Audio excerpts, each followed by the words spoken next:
नमस्कार, चंद्रकांत भी भट्ट अमेरिका से। आज तो सेवा के नाम मेवा, सत्ता जनबल बुद्धबल से प्राप्त करके अपने आप को महान देशभक्त बनाने की जब होड़ लग गई है और 1947 के बाद जन्मा पक्ष और जन्मे नेता आज सत्ता में आकर कहते हैं कि ये भारत में इन लोगों ने गलत किया, आज़ादी जो मिली वो गलत थी,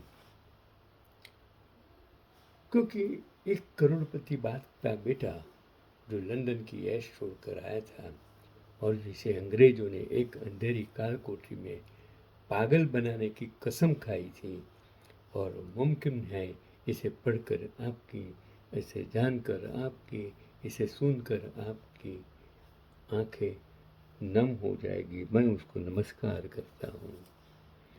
क्या आप सोच सकते हैं कि एक ऐसा इंसान जिसने इंग्लैंड के सबसे महंगे कैम्ब्रिज यूनिवर्सिटी से पढ़ाई की, उस टाइम 1947 के पहले की बात है, जो चाहता तो आराम से किसी बड़ी रियासत का राजा या बड़ा अफसर बन सकता था। उसे 1 साल तक एक ऐसी कोठरी में बंद रखा गया जहां ढंग से सूरज की रोशनी भी नहीं पहुंचती थी। आज ये लोगों ने कभी न तो कोई देश के लिए काम किया, उनके पूर्वजों ने, उनके बाप दादाओं ने कुछ नहीं किया, न तो उसकी डिग्री का ठिकाना है, न तो कभी इसने बिजनेस किया है। ऐसे लोग आज सत्ता में बैठकर आपको ज्ञान दे रहे हैं।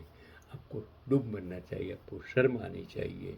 जब मैं ये कहता हूँ तब समझ लेना मैं तो अमेरिकन नागरिक हूँ, लेकिन आपको याद दिलाता हूँ मैं हिंदुस्तानी हूँ, हिंदुस्तान में जन्मा, भारत भारतीय हूँ, भारत में काम किया, लोगों को ज्ञान दिया, और मैं अमेरिकन नागरिक हूँ जिस देश मुझे सब कुछ दिया।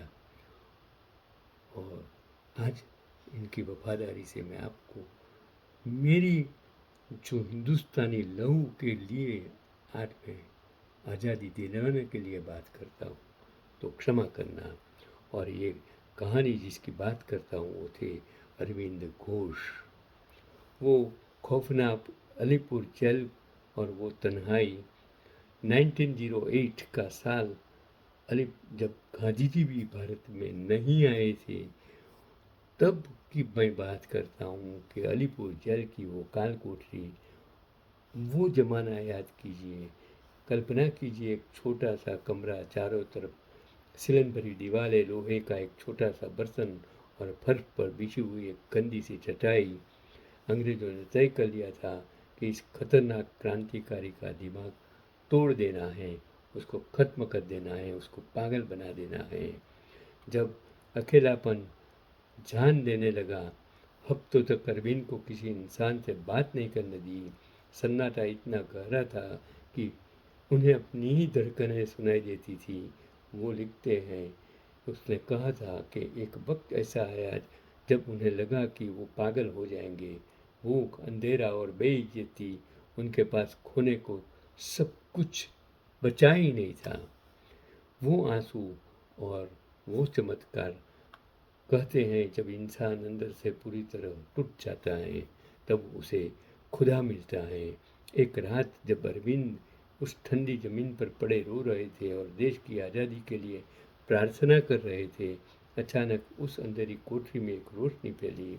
उस उन्होंने अपनी डायरी में लिखा, उस दिन मुझे जेल की सलाखों में, उस गंदे बर्तन में, यहाँ तक कि उस क्रूर अंग्रेज संतरी में भी साक्षात वासुदेव भगवान कृष्ण नजर आने लगे।